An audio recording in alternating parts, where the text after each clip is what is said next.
Welcome to the AFR Saints channel, where we provide you daily content on your favorite team, the New Orleans Saints. Do us a favor and hit that subscribe button. Be sure to leave your comments below and smash that like button.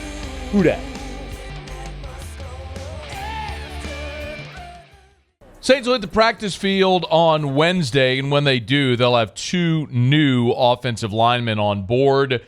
We talked a good bit on Monday about Trey Turner working out with the New Orleans Saints, and yes, I told you from jump I was trying to remove my my purple and gold colored glasses because I want to make sure that I'm looking at this objectively. Love to see Trey Turner and all former LSU Tigers with the New Orleans Saints, but on a one-year deal, I think this makes a lot of sense for the Saints. It gives you depth on the interior. This is a guy that's a five-time Pro Bowler. He's got the skins on the wall. It is fair to say that his productivity has decreased. This will be the fourth team in as many years for Trey Turner. But if he's healthy and he's right, even at 30 years old, 31 years old, this is a guy that gives you a veteran option on the inside. So the Saints add Trey Turner, and for all the reasons we talked about Monday, I like that a lot. What surprised me is that they also added Max Garcia. Now, Max Garcia is a guy that fans in the South should remember because he played football at the University of Florida. And then he spent 8 years in the NFL now. He had 4 years in Denver. He was on Denver's Super Bowl 50 winning team. He was a rotational player, kind of a versatile backup with the Broncos, but spent 4 seasons with the Broncos and then 4 seasons with Arizona.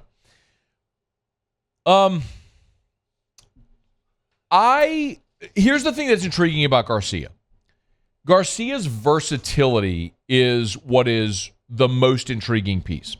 He has played both guard spots and the center spot in his career, in both Denver and in Arizona. This is a guy that has logged almost 3,000 snaps in his career at left guard, this is according to Pro Football Focus.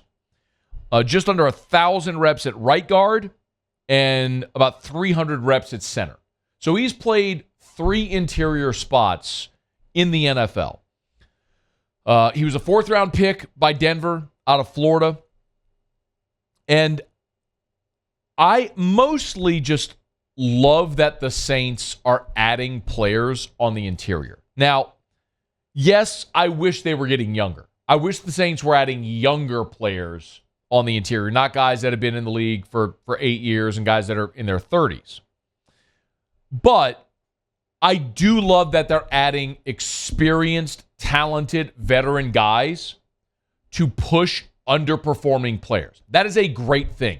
To bring in veteran guys to push Cesar Ruiz and Andres Pete is a great thing. And if those two guys win jobs, awesome. But if not, then you know you've upgraded spots. Now, this is one of those things where the numbers don't always tell the whole story. The Saints last year were 19th in the NFL in rushing offense. They were not great. Part of that was the offensive line. Part of that also was Kamara's injury, the lack of a true number 2. And because you were losing a lot, you were throwing a lot late in the game. So the Saints' rushing totals weren't great.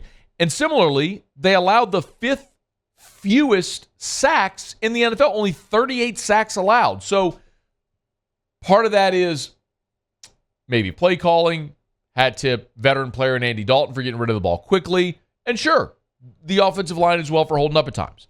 But while the stats weren't awful, the results of that offensive line at times a year ago were. And that's not acceptable considering all of the resources that you've invested in the offensive line.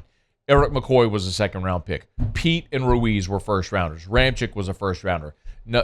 Hurst is a veteran guy who you signed out of free agency. But you also invested a first-round pick in Trevor Penning, and you didn't get but 6 games out of him in a backup role late in the season. The other thing I will say why I really like adding both Trey Turner and Max Garcia is that Andres Pete, throughout his career, has not been a reliable player. He has never played a full season in the NFL. Since he showed up in 2015, he has never played a full season. And the last 2 years, he has played a total of he has missed a total of 16 games. So he played in 6 games in 2021, 11 games last year. So he's played a total of 17 games the last 2 years. He's missed 16 games over the last 2 years. This is a guy who's long in the tooth. He's at the end of his career, nearing the end of his career, certainly nearing the end of his time in New Orleans. He hasn't been durable at all during his career. The last 2 years, it's gotten even worse. And so the question is, if something happens to Andrus Peat again, is Calvin Throckmorton your answer? You drafted Nick Saldiveri in round 4, but he's starting training camp on PUP. So what do? Well, you bring in guys that are veteran, that have experience, that have, in the case of Trey Turner, who's made Pro Bowls. In the case of Max Garcia, a guy that's played multiple spots. Here's something else to consider with Garcia. When you look at Max Garcia, he's played 8 seasons, played 105 games. He started 59 of them. So this guy's played a ton of football. He's played left guard, right guard, center. It's basically the Will Clapp role that Max Garcia would fill into if he makes this team. And remember, Cesar Ruiz is your backup center. So if something were to happen, let's say hypothetically, to Eric McCoy, like he did a couple of years ago, you'd have to move Ruiz to center, which means now your center and your right guard spots are playing backups. Well, if you have Garcia, now he can just slide into the center spot. That's why he's super valuable there. You only affect one position instead of multiple. Now, he's got to make the team, and I don't know that he will.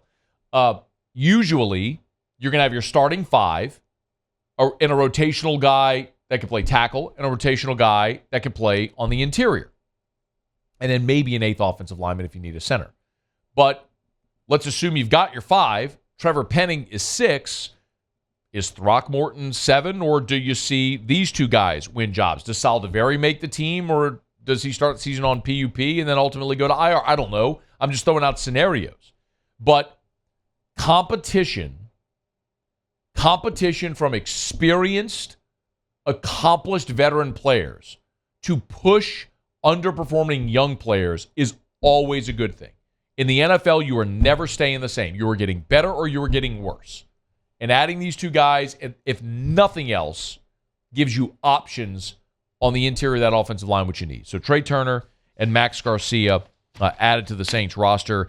Dennis Allen was asked about, when he met with reporters on Tuesday, was asked about bringing Trey Turner on board and the decision to sign him. This is not a health. He's a big physical, offensive guard. I think that's probably the number one quality that you see in him is just the physicality that he plays with. And, we've had some good battles against him in the past and feel like he's a good fit for what we want to be able to do offensively. And he was asked also if this was because of Pete's health and Ruiz at times as well. This is not a health-related, signing. This is a signing where we felt like there's a veteran player that we can bring in, put into the mix, and then let's see how the competition plays out. I love it. Nothing's guaranteed, but see how it plays out. But you have to consider the fact that these guys on your offensive line have been injury prone.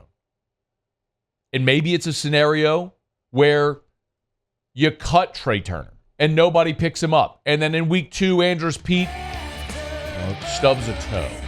Well, who do you call? The guy that was with you in camp. I like it. All right. Saints at the practice field on Wednesday. Hey, thanks so much for watching. Please leave your comments. I love to interact. And be sure to hit the red subscribe button below.